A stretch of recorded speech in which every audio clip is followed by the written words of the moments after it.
Boa tarde, queridas irmãs, queridos irmãos. É sempre uma alegria estar nessa casa de amor, que nos acolhe com tanto carinho. Hoje nós vamos refletir sobre o sentido da vida. E eu vou começar questionando, qual é o sentido da vida para cada um de nós? Qual o sentido da nossa existência? Por qual motivo nós vivemos? O que é que move o esforço de cada um de nós nessa sucessão de eventos que compõem a vida humana? O que é que faz com que nós vivamos, superando cada dia e enfrentando cada dia aquilo que a vida nos pede para enfrentarmos? Qual o sentido da nossa caminhada? Não o sentido da caminhada como um todo, como a humanidade, mas o sentido da existência de cada um de nós como seres espirituais que nós somos. Qual é a busca que cada um tem procurado realizar ao longo dos dias, ao longo dos meses, ao longo dos anos? Essa pergunta certamente faz parte da vida de todos nós, que estamos tendo um cuidado mínimo com o nosso processo de evolução espiritual. Essa forma de olhar a vida e buscar respostas que se traduz em uma grande oportunidade para nós podermos alcançar algum fim que nós nos propomos. Afinal de contas, todos nós queremos ser felizes, todos nós queremos viver um pouco mais em paz, todos nós desejamos a condição da tranquilidade interior. O sentido da vida é algo que nós construímos. Jesus nos alerta em Marcos capítulo 10, versículo 15. Digo-vos em verdade, que aquele que não receber o reino de Deus como uma criança, nele não entrará. Jesus aqui, ele está usando o emblema da pureza da criança, da simplicidade da criança, nos convidando o quê? A nós desenvolvermos a humildade. E conta-se que, depois de uma grande tempestade, um menino que estava passando as férias na casa do seu avô, chamou-o na varanda e falou: vovô, corre aqui e me explica, como é que pode essa figueira, que é uma árvore frondosa, que necessita de 4 homens para balançar o seu tronco, se quebrou e caiu com o vento e a chuva, e este bambu, que é tão fraco, e continua em pé. E aí o vovô disse: meu netinho, o bambu permanece em pé porque ele teve a humildade de se curvar na hora da tempestade. O bambu nos ensina 7 coisas. Se tu tiveres a simplicidade e a humildade dele, vais experimentar o triunfo da paz no teu coração. E aí o vovô começou. Eu anotei as verdades aqui para não me perder, né? A primeira verdade que o bambu nos ensina é a mais importante, é a humildade diante dos desafios da vida. A segunda verdade, o bambu cria raízes profundas.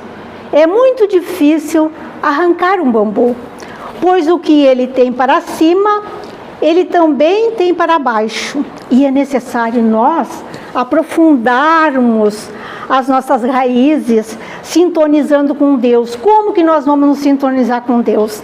Através do trabalho e da prece, do trabalho edificante. Terceira verdade. Tu já viste um bambu sozinho apenas quando é novo, mas antes de crescer, ele permite que nasçam outros ao seu lado, pois sabe que vai precisar deles. Eles estão sempre grudados uns nos outros, tanto é que de longe parece uma árvore. Nós não podemos viver sozinhos, nós necessitamos um dos outros para nós evoluirmos, para nós crescermos, né? Nós necessitamos da família, nós necessitamos dos companheiros de trabalho, porque se nós vivêssemos isolados, nós nunca íamos ser desafiados, né? Para a gente se dar conta em que condição que a gente está. Quem é mãe sabe dos desafios que tem mais de um filho, o filho é diferente, e a gente aprende sempre com eles. Nós somos desafiados muitas vezes, né? A gente vai ver lá no livro dos Espíritos que é uma lei, a lei da sociedade, né? E a quarta verdade que o bambu nos ensina é não criar galhos. Como tem a meta para o alto e viver em moita comunidade, o bambu não se permite criar galhos. Quinta verdade é que o bambu é cheio de nós. Como ele é oco, sabe que se crescesse sem os nós, seria muito fraco. Os nós são os desafios que nós superamos.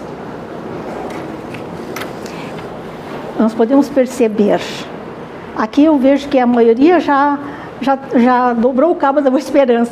Então, assim, ó, a gente já enfrentou tantos desafios, depois a gente olha e vê assim, mas eu consegui, né? Parece que a gente não vai dar conta, e a gente dá conta. Sexta verdade é que o bambu é oco, vazio de si mesmo. Nós seremos felizes quando esvaziarmos, desapegarmos de tudo aquilo que rouba nosso tempo, que tira a nossa paz. Pois nós não podemos viver no orgulho e no egoísmo. Até um paradoxo divino, porque nós reencarnamos para nos desapegarmos. O objetivo de reencarnar para nós aprendermos a nos desapegar. E a sétima verdade, ele só cresce para o alto, ele busca as coisas do alto.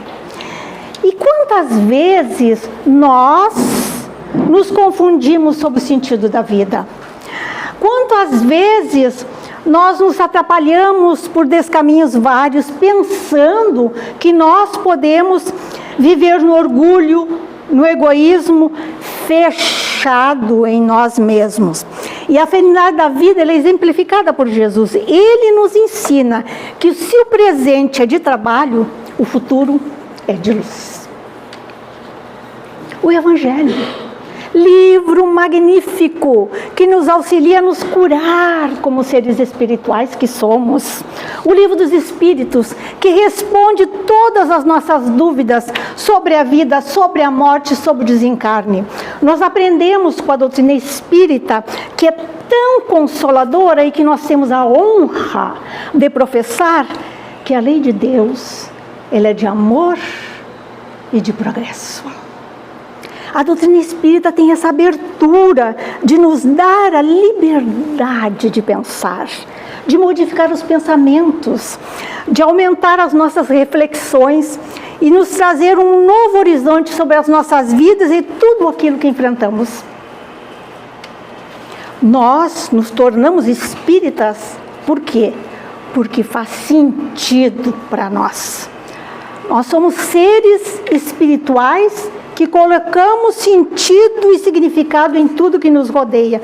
Quando nós vamos reencarnar, antes de habitarmos esse corpo que é temporário, que nós vamos deixar, nós temos um planejamento que segue um sentido, que segue um propósito. Mas, quando nós reencarnamos, nós esquecemos. Ainda bem que a gente esquece, né? Porque o mergulho na carne é aquele momento no qual nós esquecemos os detalhes. Mas a alma que nós somos fica com a lembrança, com a memória, lá no inconsciente passado.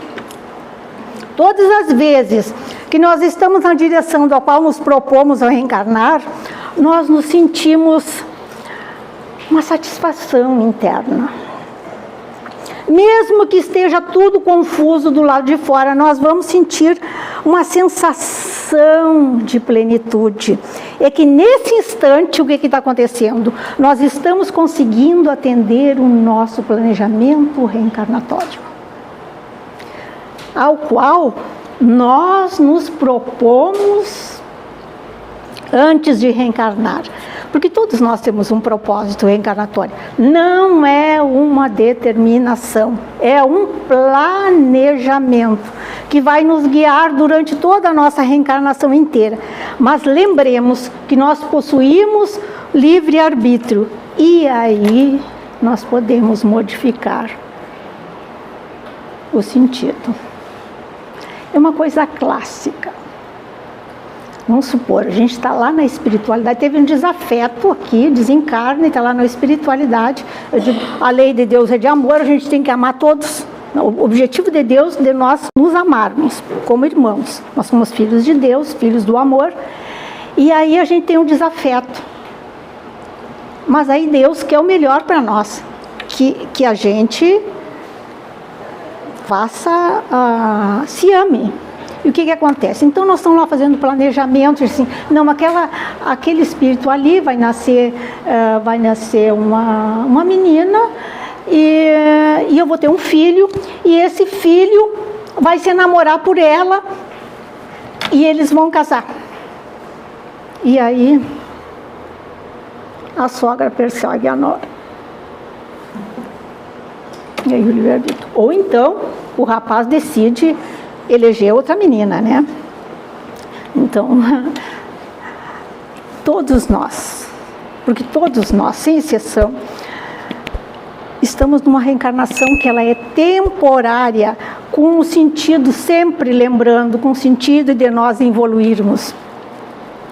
Significa, por isso, que nós vamos precisar reencarnar várias vezes para cumprir o intento de evoluirmos, que é a vontade de Deus. Porque todos nós, sem exceção, vamos nos tornar espíritos puros, completamente educados, que nem Jesus.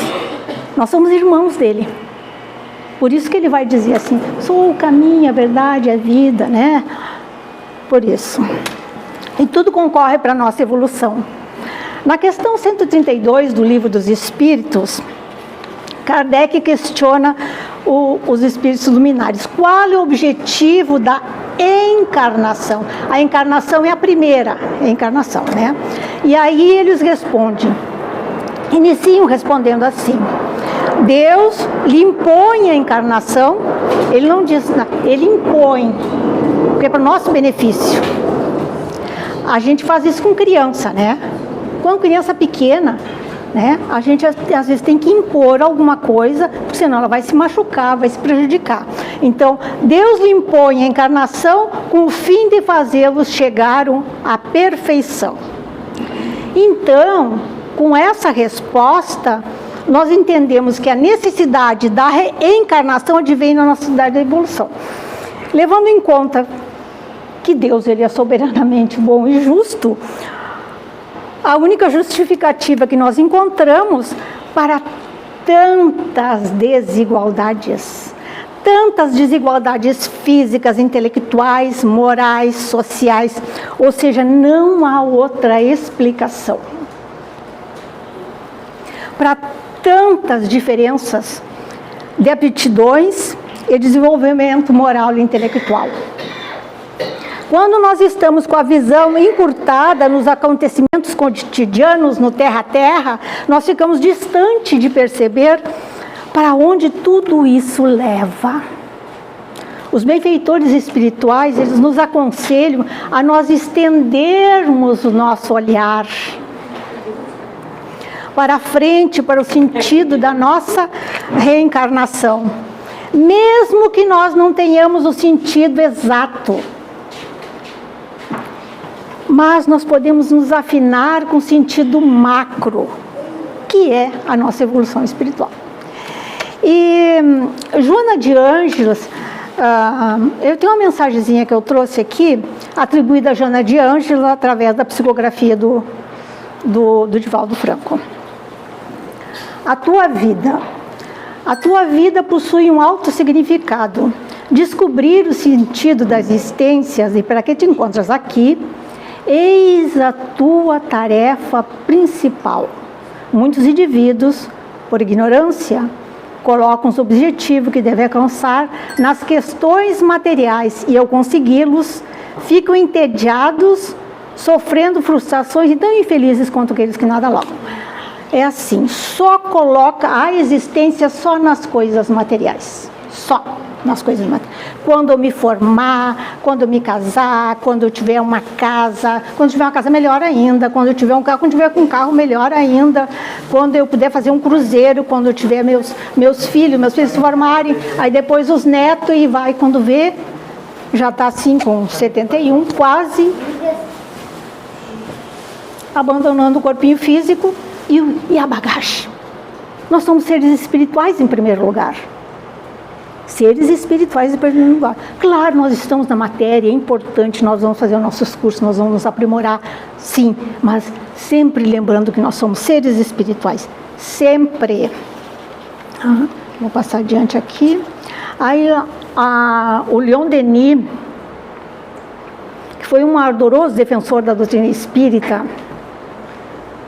depois do desencarne de Kardec, junto com Gabriel Delane e Camille Flammarion, ele tem vários livros. Mas no livro O Problema do Ser, do Destino da Dor, lá no capítulo 9, Evolução e Finalidade da Alma, eu peguei uma coisinha de nada aqui. Ele vai escrever: objetivo da evolução é o aperfeiçoamento de cada um de nós, de tudo na natureza e de todos. É passando por inúmeras transformações no tempo, no espaço, durante milhares de séculos, por meio do trabalho, da vontade, do esforço, de todas as alternativas, da alegria e da dor, que a alma se eleva, acumulando uma soma sempre crescente de saber e virtude, sentindo assim mais estreitamente ligado aos seus semelhantes, de forma a se comunicar mais intimamente com o seu meio planetário. Então, nós vamos evoluindo em saber e em virtude, para nós termos as asas para... Então, nós estamos aqui reencarnados, repetindo novamente, para evoluir e progredir, porque tudo evolui ao nosso redor, a natureza, a sociedade. Se nós fôssemos olhar lá na Idade Média, olha a diferença, né? Nós vamos evoluindo.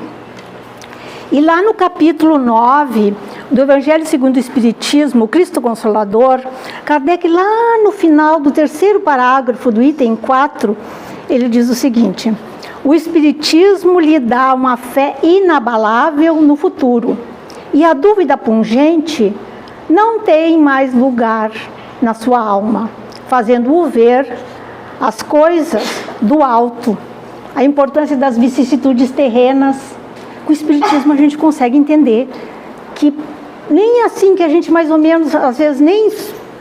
mas a gente consegue ver um sentido nas coisas que estão nos acontecendo.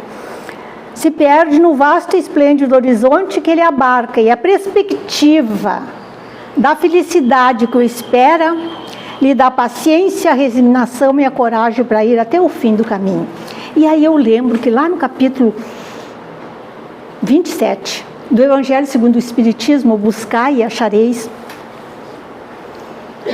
na eficácia da prece, lá no item 7, no segundo parágrafo, Kardec inicia dizendo assim: o que Deus lhe concederá sempre, ele está dizendo aqui, Deus lhe concederá sempre, não é de vez em quando, é sempre, se pedir com confiança. Olha só, tem uma condição, se pedir com confiança. É coragem, paciência e resignação. Quando a gente pensar que não vai dar conta, a gente pode pedir. Nós temos nosso anjo da guarda, nosso Espírito protetor, que está incansável do nosso lado, que já ama incondicionalmente, que nos ama, né? Nós já estamos caminhando para a regeneração do planeta, quando vai predominar o bem, porque ainda nós estamos num planeta de expiação e provas, mas é importante que nós nos sintonizemos com as coisas boas que estão acontecendo. As coisas boas, não que a gente vai ficar isolado e não se dá conta do que está acontecendo no mundo, mas que a gente possa nos sintonizar com o que existe, com o bem que está sendo feito, para nós podermos assim, ajudar a psicosfera do planeta. Por que nós ainda estamos num planeta de expiação e prova? Porque nós estamos muito apegados ainda à matéria, às pessoas, às nossas imagens pessoais. Nós já estamos realmente num nível melhor. Pois nós já não estamos mais no mundo primitivo, né? A gente já passou desse... E já estamos caminhando para um mundo de regeneração, onde vai predominar o bem. O bem como? Onde todos vão se reconhecer como os irmãos, que todos nós somos irmãos, filhos de Deus. Vai reinar a fraternidade. Não vai ser um mundo perfeito, porque nós não vamos estar perfeito ainda, né? Mas muitos já estão se trabalhando, já estão enxergando os outros como irmãos, já estão se trabalhando a fraternidade, né? Então, por isso que Kardec fala ali para nós termos coragem, paciência e resignação, né? Que a gente pedir com confiança, para nós continuarmos a nossa caminhada. Então, quando nós começamos a perceber, mesmo que nós não estamos entendendo o que está nos acontecendo, mas entendemos que tudo isso tem uma finalidade do nosso crescimento, a nossa maneira de lidar com o que nos acontece se modifica. Se modifica. Por isso é que o Espiritismo é uma doutrina esclarecedora, consoladora e orientadora. O Espiritismo tem esse presente para nos ofertar. A doutrina espírita, ela é consoladora porque ela dá sentido para tudo que nós vivemos, tanto para os momentos desafiadores, tanto para os momentos alegres, os momentos de satisfação. A doutrina espírita. Lembremos da recomendação de Jesus, que está registrado lá em Mateus, capítulo 5, versículo 16. Brilhe a vossa luz. É porque nós podemos brilhar. Nós somos filhos da luz. Nós podemos brilhar. Jesus jamais nos constrangeria.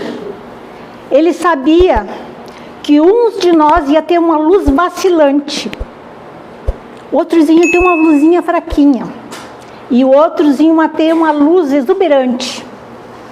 Ele sabia disso, né? E aí às vezes ele colocou Deus coloca junto de nós, às vezes, aquele que tem uma luz maior para nos auxiliar. E nós também auxiliar talvez aquele que esteja um pouquinho, né, precisando. Porque Deus nos criou para a luz. E a luz que deve se manifestar na nossa existência para dar o sentido da vida. E Casimiro Cunha, espírito, através da psicografia de Francisco Cândido Xavier, ele escreve: Espiritismo. Espiritismo é uma luz gloriosa, divina e forte, que clareia toda a vida e ilumina além da morte. É uma fonte generosa de compreensão compassiva, derramando em toda parte o conforto da água viva. é o templo da caridade, em que a virtude oficia e onde a bênção da bondade é flor de eterna alegria. É a árvore verde, farta, nos caminhos da esperança, toda aberta em flor e fruto de verdade e de bonança. É claridade bendita do bem que aniquila o mal. O chamamento sublime da vida espiritual.